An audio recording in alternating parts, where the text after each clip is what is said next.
천사의 아침 방문을 찾아오신 여러분을 환영합니다. 오늘도 아침 예배 말씀으로 믿음과 위로의 시간을 갖게 되길 바랍니다. 성도 여러분 안녕하세요. 오늘도 아침 예배에 찾아오신 성도님들을 진심으로 환영합니다. 그리스도인이 마음에 꼭 가지고 있어야 하는 것이 무엇일까요? 바로 성령의 기름입니다. 오늘 말씀을 통해서 성령의 세미한 음성을 듣는 방법을 깨닫고 참된 기쁨을 갖고 삶을 살며 하나님의 인도하심에 거하는 모든 성도님들 되시길 바랍니다. 이제 기도하겠습니다. 하늘에 계신 하나님 아버지, 우리에게 귀한 하루를 선물해 주심에 감사드립니다. 이 시간 말씀을 듣는 마음을 받아주시옵시고 성령의 음성을 듣도록 저희의 마음과 눈과 귀를 열어주시옵소서. 하나님 아버지, 이 땅에서 성령 충만함으로 사신 주님의 모본을 따라 살기를 바라오니 인도해 주시옵소서. 이 모든 말씀 예수 그리스도의 이름으로 기도드립니다. 아멘. 안녕하십니까? 오늘 우리는 날마다 성령의 기름을 받는 그 방법을 살펴보려고 합니다. 성도 여러분, 성령은 기름처럼 빛을 비추게 하고 또 성령은 비와 이슬처럼 내려서 우리 메마른 마음을 촉촉이 적셔주는 것입니다. 성령이 있어야 은혜스러운 사람이 되는 것입니다. 성령이 없으면요, 우리가 하루를 그리스도인으로 살아갈 수가 없어요. 성령이 필요한 것입니다. 오늘 우리가 이 말씀을 나눌 때 성령의 기름이 우리 마음에 흘러 들어오게 되길 제가 간절히 바랍니다. 요한복음의 마지막 장이 21장입니다. 요한복음 21장을 보면 예수께서 제자들에게 나타나시는 장면이 있는데 제자들이 예수님을 따르기 위해서 모든 것을 바쳤습니다. 전토를 바치고 집을 바치고 그물과 배까지 다 팔아서 정리했습니다. 가족도 제대로 돌보지 못했어요. 그러면서 주님을 따랐습니다. 그런데 왜 따랐어요? 예수께서 곧 새로운 왕국을 이 땅에 세울 것을 굳게 믿고 따른 것입니다. 그런데 어떻게 됐어요?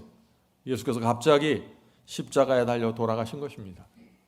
제자들의 마음이 어땠을까요? 그들이 기대하고 원했던 것과는 전혀 다르게 예수님의 생애가 맞춰져 버린 것입니다. 물론 제자들이 예수님을 따르면서 많은 것을 배웠습니다. 많은 진리를 들었고 주님의 설교를 들으면서 감동을 받았습니다. 주께서 전하시는 기별을 자랑스럽게 생각했어요. 우리 주님은 바리새인들보다 설교가 좋아, 이렇게 자랑스럽게 생각했던 것입니다. 그런데 주께서 죽으신 것입니다. 무덤 속에 들어갔습니다. 제자들의 마음이 어땠을까요? 크게 절망했겠죠. 혹시 여러분 중에 주님을 따르다가 이런 경험을 해보신 적이 있습니까? 온 마음을 다해서 주님을 따랐는데 내가 원하던 결과들이 안 생긴 것입니다. 그럴 때 이 그리스도인들이 크게 절망하는 것입니다. 제자들이 바닥까지 떨어진 것입니다. 이때. 근데 이 제자들은요, 장사하다가 비즈니스 하다가 바닥을 친 것이 아니에요. 주님과 함께 복음을 전하다가 주님은 갑자기 돌아가시면서 지금 망해버린 것입니다. 이럴 때 우리들은 큰 낭망에 들어가게 됩니다. 저도 주님을 따라가다가 크게 낭망한 적이 있습니다. 왜요? 내가 생각한 대로 내 인생이 풀리질 않는 것입니다. 내가 생각한 대로 계획이 이루어지질 않습니다. 나는 주님을 위해서 열심히 일했고 헌신했는데 왜 내 인생이 이렇게 될까? 그런 고민에 들어가게 되는 것입니다. 자, 이 베드로가 그래서 크게 낭망하면서 또 이렇게 말합니다. 요한복음 21장 3절입니다. 요한복음 21장 3절. 시몬 베드로가 나는 물고기 잡으러 가노라 하매. 자, 이제 다 끝났으니까 난 이제부터 물고기 잡으러 가겠다, 이 얘기하는 거죠. 물고기 잡으러 가노라 하매 저희가 우리도 함께 가겠다 하고 나머지 제자들도 지금 따라가는 것입니다. 가겠다 하고 배에 올랐으나 이 밤에 아무것도 잡지 못하였더니, 지금 제자들은 베드로를 앞장 세우고 그들이 가장 잘할 수 있는 물고기를 지금 다시 잡아서 재기하려고 한 것입니다. 그런데 밤새 한 마리도 잡지 못했습니다. 제자들이 얼마나 낙담이 되었을까요? 상상이 되십니까? 그들이 3년 반을 따라다니는 예수께서 돌아가셨습니다. 없습니다. 기댈 데가 없습니다. 성도 여러분, 이 세상에서 가장 큰 낭만과 절망이 뭔지를 아세요? 장사하다 망한 것이 아닙니다. 주님을 위해서, 하나님을 위해서 모든 것을 바치고 따랐는데 망했다는 느낌이 들 때입니다. 주님 뜻대로 살려고 애쓰고 애썼는데 하나님께서 어떤 도움도 나를 도와주지 않는다고 느낄 때입니다. 하나님께서 나를 인정해 주지 않는 것 같은 느낌이 몰려올 때가 가장 힘든 것입니다. 그래서 제자들은 절망했고 그들의 등불이 꺼져버렸습니다. 마음의 등불이 꺼졌어요. 기름이 흘러들어오질 않았습니다. 도무지 다시 살아날 것 같지 않아요. 그런데 십자가 이후에 어떻게 됐습니까? 등불이 다시 켜지기 시작했습니다. 주께서 부활하신 이후 믿음이 다시 생기면서 등불이 다시 타올랐습니다. 등불이 타오르는 조건 뭐예요? 믿음이 있어야 됩니다. 믿음이 살아나야 등불이 타오릅니다. 그때부터 이 등불이 다시 타오른 그때부터 이 제자들은 그들이 순교하는 마지막 그날까지 한 번도 등불이 꺼지질 않았습니다. 다시 말해서 성령의 기름이 계속해서 흘러왔다는 것입니다. 오늘 우리가 이 비결을, 이 신앙의 비결을 좀 살펴보려고 하는 것입니다. 이 제자들과 같은 그 비슷한 상황이 열왕기상 4장에도 나옵니다. 한 여인의 남편이 하나님께 충성스럽게 헌신하면서 살다가 갑자기 죽었습니다. 그런데 이 아내와 두 자녀는 너무나 가난하게 되었습니다. 남편이 집안을 돌보지 않고 그냥 헌신하고 희생하다가 집안이 굉장히 어렵게 된 것입니다. 빚쟁이들이 달려들어서 이 여인의 두 자녀를 노예로 종으로 끌고 가겠다고 지금 달려들고 있는 것입니다. 이 여인의 마음이 어땠을까요? 등불이 꺼진 것입니다. 절망했습니다. 그래서 이 여인이 급히 엘리사에게 도움을 청하는 것입니다. 자, 열왕기하 4장 1절 읽겠습니다. 선지자 생도의 아내 중에 한 여인이 엘리사에게 부르짖어 가로되 당신의 종 나의 남편이 이미 죽었는데 당신의 종이 내 남편이 여호와를 경외한 줄을 당신이 아시는 바니이다. 이제 빚쟁이들이 이르러 나의 두 아이를 취하여 그 종을 삼고자 하나이다. 얼마나 기가 막힌 형편입니까? 자, 성도 여러분, 그런데 여기에 나오는 이 여인의 죽은 남편, 내 남편은 충성스럽게 살다가 죽었습니다 하는데 그 남편이 누구일까요?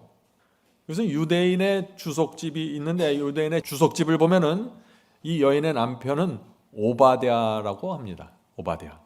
또 요세푸스 역사학자 요세푸스의 글에도 이 여인의 남편은 오바댜라고 설명하고 있습니다. 자, 오바댜가 누구인가요? 아합 왕의 신하였습니다. 그런데 아합 왕이 하나님의 참 선지자들을 죽이고 핍박하려고 할 때 어떻게 됐어요? 100명의 하나님의 참 백성을 깊은 산에 감춰두고 먹을 것을 공급했던 사람이 오바댜입니다. 3년 반 동안 이스라엘에 비가 내리지 않아서 큰 기근이 들었을 때 이 오바댜가 하나님의 참 백성들에게 몰래 양식을 공급했던 것입니다. 그런데 그 돈이 한정이 있었겠죠? 그러다 보니 집을 팔고 논을 팔고 팔다가 나중에 빚을 내어서 양식을 공급했습니다. 하나님의 백성을 살리기 위해서 모든 것을 바친 것입니다. 이 오바댜가 그렇게 살다가 큰 빚을 남기고 죽은 것입니다. 다 자기 사업하다가 망한 것이 아니에요. 주의 백성을 먹여 살리려고 하다가 빚을 지고 만 것입니다. 그런데 그 남아있는 가족이 어떻게 되겠어요? 이 오바댜의 아내는 빚에 쪼들려 살았겠죠? 두 자녀가 이 자녀까지 빚쟁이들에게 붙잡혀서 지금 끌려가게 된 상황이 된 것입니다. 여인의 마음속에 있는 등불이 꺼지게 된 것입니다. 희망이 없는 것입니다. 성도 여러분, 그래서 이 여인이 할 수 있는 건 하나밖에 없습니다. 엘리사에게 와서 간절하게 부탁하는 것입니다. 선지자님, 내 남편이 얼마나 충성스러운지 당신이 알고 하나님께서 아십니다. 어떻게 이렇게 우리를 내버려 둘 수 있나요? 엘리사가 어떻게 했습니까? 지금 여인이 영적으로 이 희망을 완전히 잃어버렸을 때 다시 등불이 불타오르는 과정을 우리가 살펴보는 것입니다. 엘리사가 어떻게 했어요? 여인의 집에 있는 모든 그릇을 가져오라고 했고 이웃의 집에 있는 모든 그릇을 가져오라고 했습니다. 그리고 모든 그 비어있는 빈 그릇에 기름을 엘리사가 채워주기 시작합니다. 기적이죠. 그릇이 오면 또 채워주고 그릇이 오면 또 채워주고 다 채워주는 것입니다. 남아있는 가족들을 먹여 살릴 정도로 채워준 것입니다. 성도 여러분, 그래서 오늘 우리는 이 열왕기상 4장의 이야기를 영적인 측면에서 좀 다시 살펴보려고 하는 것입니다. 이게 지금 이 시대에 우리에게 어떤 연관을 갖고 교훈을 주는지 말이죠. 오늘 말씀을 통해서 우리 마음에 깊은 감동과 소망이 생기게 될 것을 제가 믿습니다. 자, 열왕기하 4장 2절부터 7절 계속 읽겠습니다. 2절부터 7절입니다. 엘리사가 저에게 여인에게 이르되 내가 너를 위하여 어떻게 하랴? 내가 어떻게 도와줄까? 내 집에 무엇이 있는지 내게 구하라. 저가 가로되 계집종의 집에 한 병 기름 외에는 아무것도 없나이다. 우리 집에는 기름 한 병밖에 없습니다. 이제 아무것도 먹고 살 게 없습니다. 그렇게 말하는 것이죠. 3절 가로되 너는 밖에 나가서 모든 이웃에게 그릇을 빌라. 빈 그릇을 빌되. 자, 그릇을 가져오는데 아무 그릇이나 가져오지 말고 빈 그릇을 가져오라는 것입니다. 빈 그릇이 키워드입니다. 성도 여러분, 빈 그릇이어야 됩니다. 그릇이 비워야만 기름이 채워집니다. 성령의 기름은 간절한 마음으로 비어 있을 때 채워지는 것입니다.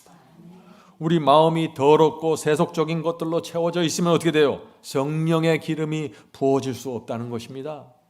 자, 계속해서 읽어보죠. 빈 그릇을 빌되 조금 빌지 말고 너는 내 아들과 함께 들어가서 문을 닫고. 무슨 얘기예요? 이 기름을 빈 그릇에 붓는데 지금 채우는데 문을 닫으라는 것입니다. 왜 그럴까요? 무슨 뜻입니까? 성령의 기름이 우리 마음에 부어지는 이 경험은 어떻게 해요? 문을 닫고 이루어지는 경험입니다. 조용히 개인적으로 이루어지는 것입니다. 문을 열어놓고 다른 사람들이 다 보게 우장창 하면서 이 성령의 역사가 우리 마음속에서 이루어지는 것이 아니에요. 조용히 이루어집니다. 성령의 음성으로 우리의 마음에 들어옵니다. 은은한 감동으로 우리 마음에 들어옵니다. 그러나 이 성령의 기름이 우리 마음 그릇에 흘러 들어올 때 조용히 들어오지만 우리는 압니다. 이것이 지금 들어오고 있다는 사실을 말이죠. 지금 성령의 역사가 우리에게 이루어지는 것을 알 수 있다는 것입니다. 바람이 어디서 불어서 어디로 가는지 우리가 알 수 없습니다. 그러나 바람이 불 때 우리는 흔들리는 나무를 보면서 바람이 분다는 사실을 알 수 있죠. 그렇게 성령의 역사가 이루어지는 것입니다. 성도 여러분, 기름이 그릇마다 채워질 때 결과가 있었습니다. 기름이 그릇에 채워지고 그릇을 채워지고 그릇이 채워질 때 여인의 표정이 어떻게 됐을까요? 여인의 분위기가 어떻게 됐을까요? 기쁨과 감사로 충만해지는 것입니다. 성도 여러분, 성령의 기름이 우리 마음에 부어질 때 우리 마음이 변화되는 것입니다. 얼굴 표정이 달라지고 분위기가 달라지고 정서가 달라지고 삶이 변화되는 것입니다.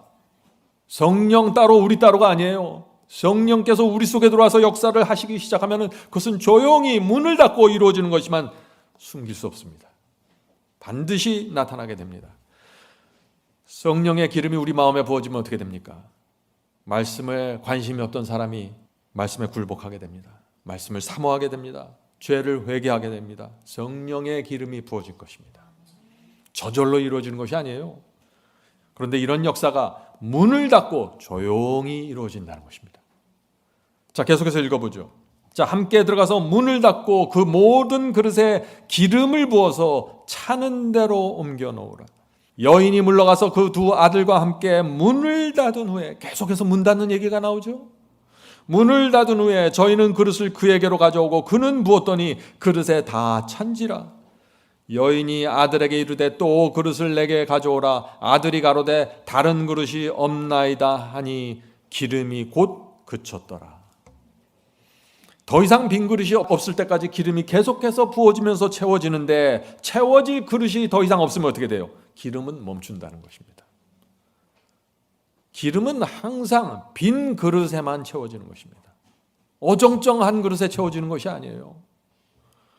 성도 여러분, 아무리 성령의 기름이 내 마음에 흘러 넘친다고 할지라도 내 주변에 있던 가족과 자녀들의 마음이 겸손하게 비어있지 않으면 그 그릇에는 성령이 넘어갈 수 없다는 것입니다. 성령의 기름은 억지로 줄 수 있는 것이 아닙니다.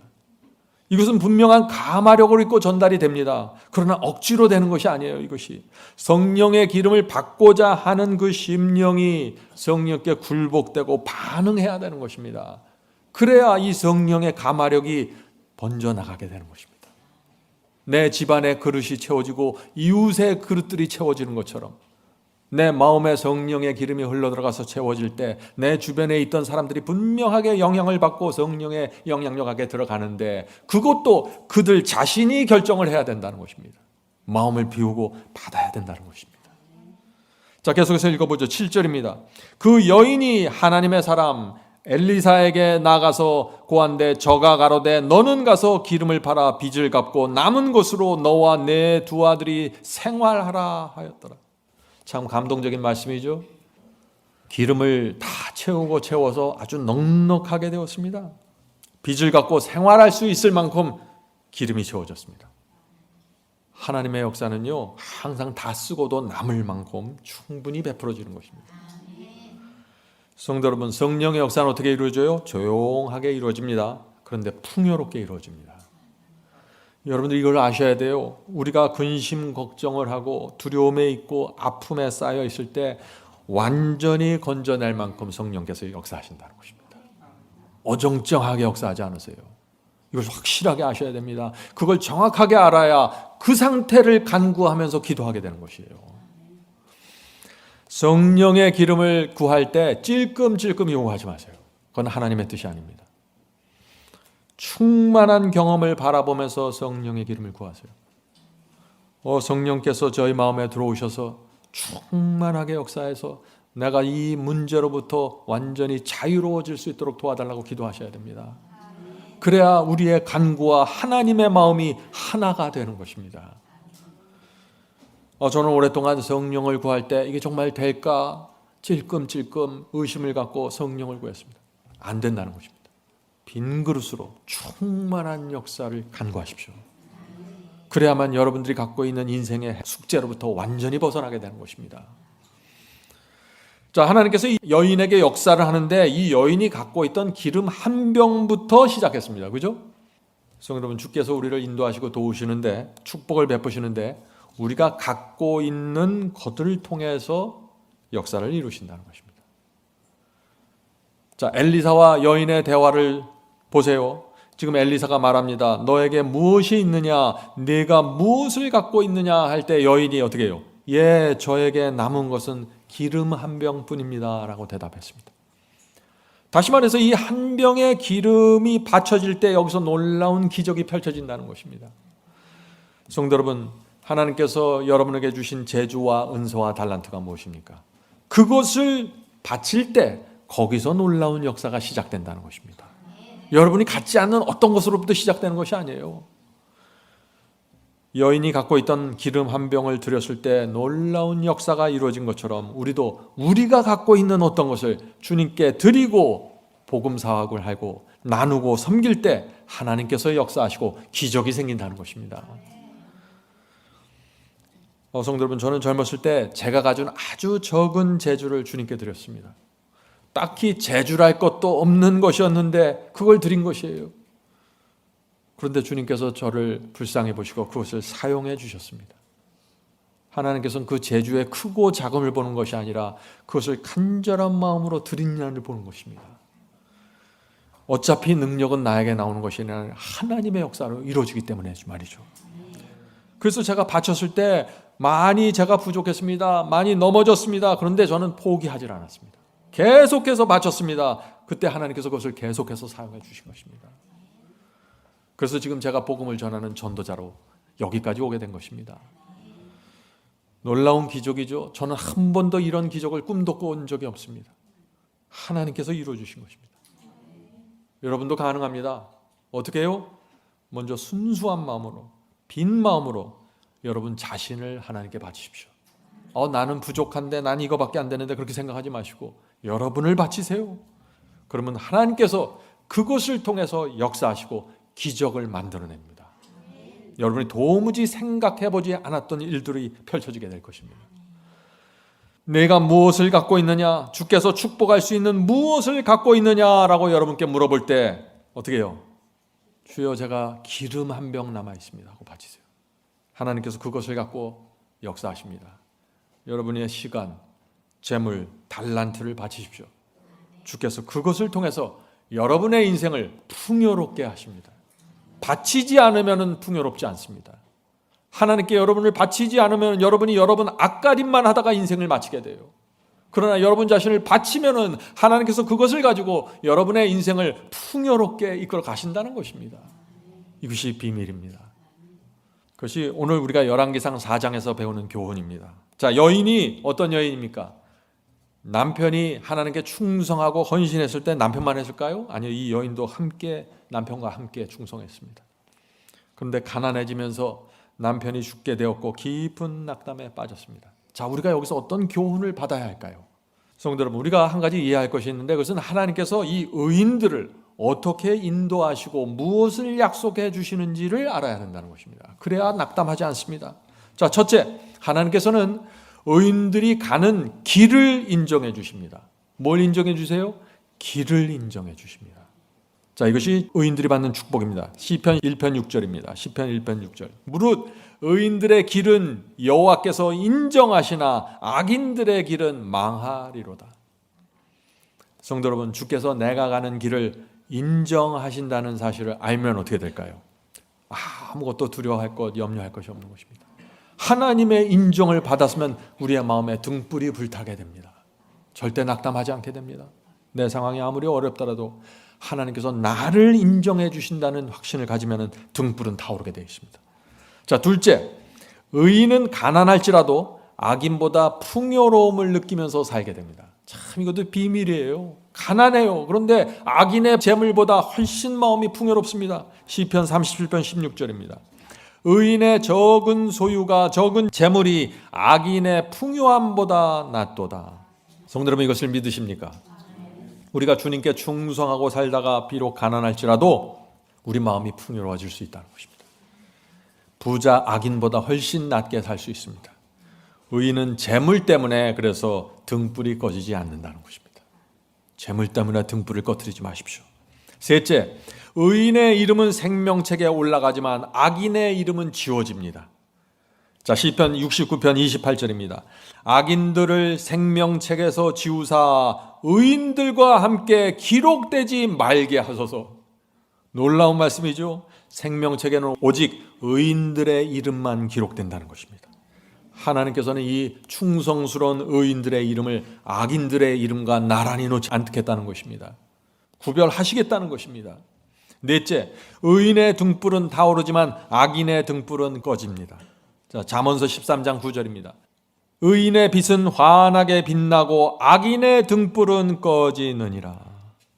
자, 의인은 성령의 기름을 계속 공급받기 때문에 이 세상을 빛과 소금으로 살아가기 때문에 등불이 계속해서 빛나는 것입니다. 그런데 악인은 어떻게 돼요? 성령의 기름을 공급받지 못합니다. 미련한 처녀들입니다. 그래서 등불이 꺼져버리는 것입니다.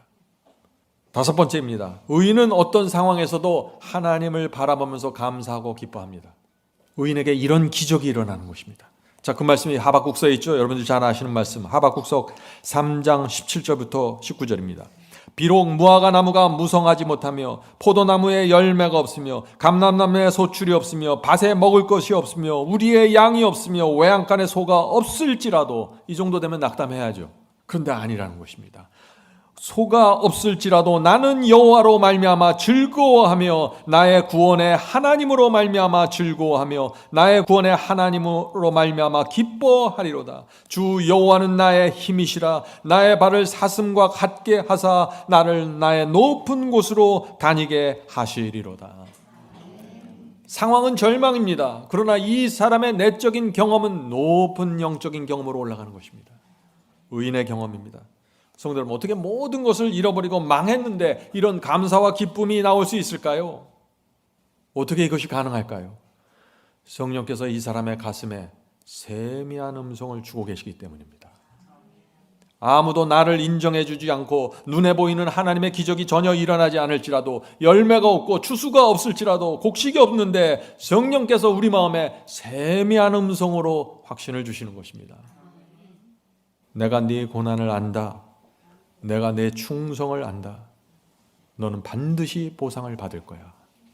이 가슴 속에서 들려오는 이 성령의 음성을 붙잡고 고난과 환난을 통과하고 기쁨이 충만해지는 것입니다. 이것이 의인의 경험입니다. 등불이 꺼지지 않는 사람들 말이죠. 성도 여러분, 오늘 우리가 이것을 배워야 하는 것입니다. 이제 마치겠습니다. 성도 여러분, 성령께서 우리를 인도하십니다. 지치지 않고 한결같은 마음으로 주님을 따라갈 수 있게 성령께서 도와주십니다. 오늘도 성령께서 우리 모두를 지키시고 위로하시고 인도해 주시길 간절히 바랍니다. 기도하겠습니다. 하늘에 계신 아버지, 오늘도 성령의 기름이 필요합니다. 등불이 꺼지지 않게 해주시옵소서. 성령의 기름을 주시옵소서. 성령의 음성을 듣고 성령의 인도를 따르길 소망합니다. 오늘도 성령께서 우리 속에서 지도해 주시옵소서. 이렇게 하면 안 된다. 이것이 진리니 붙잡아라. 이 길이 정론이 이 길로 가라. 성령의 음성을 주시옵소서. 성령께서 기름으로 우리에게 역사하셔서 우리의 마음을 부드럽고 용기 있고 소망을 갖고 전진할 수 있도록 축복해 주시옵소서. 팍팍하고 이 고단한 세상에서 풍요롭게 살게 하시고 믿음과 용기를 갖고 하늘 도성 향해 전진할 수 있도록 축복해 주시옵소서. 이 모든 말씀 예수 그리스도의 이름으로 간절히 기도드립니다. 아멘.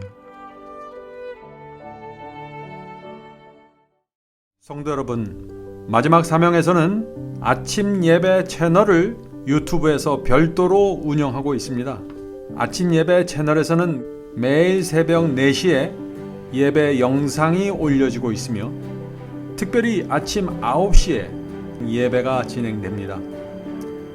아침 9시 예배가 아침 예배 채널의 독특한 특징입니다. 원하시는 분들은 유튜브에서 아침 예배 채널을 별도로 구독 신청하여 주시면 저희와 함께 아침마다 예배 드릴 수 있습니다. 매일 아침마다 하나님의 말씀으로 저희 모두가 주 앞에 나와 예배 드리는 신앙으로 함께 나가게 되길 간절히 바랍니다. 감사합니다.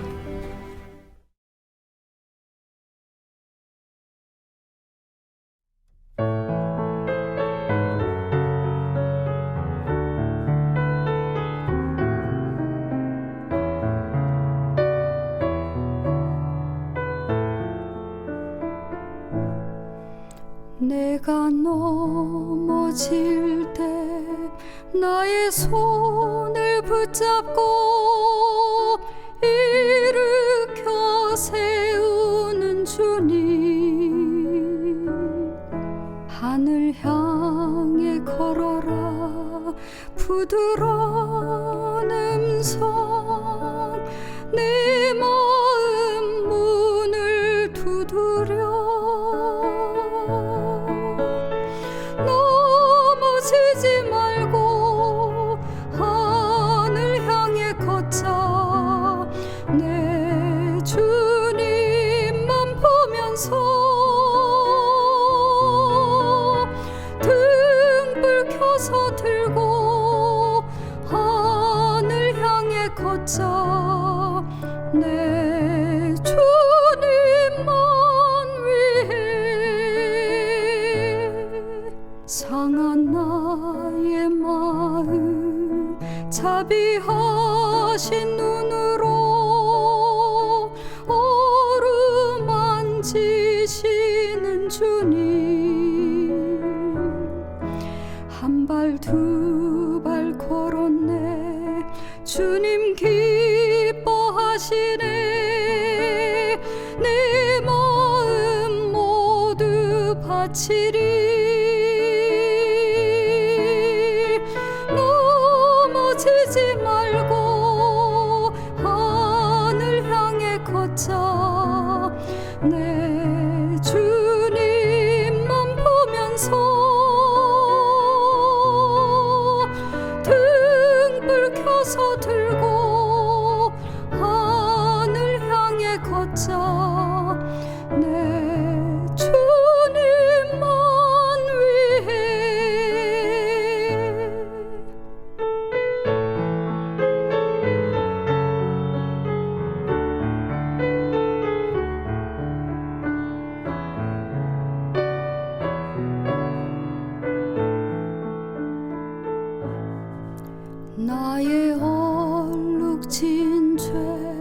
십자가의 피로써 깨끗게 하시는 주님, 모든 쾌락 버리고 나를 따르라. 나의 죄 모두 씻겼네. 넘어지지 말고 하늘 향해 걷자. 내 주님만 보면서 등불 켜서 들고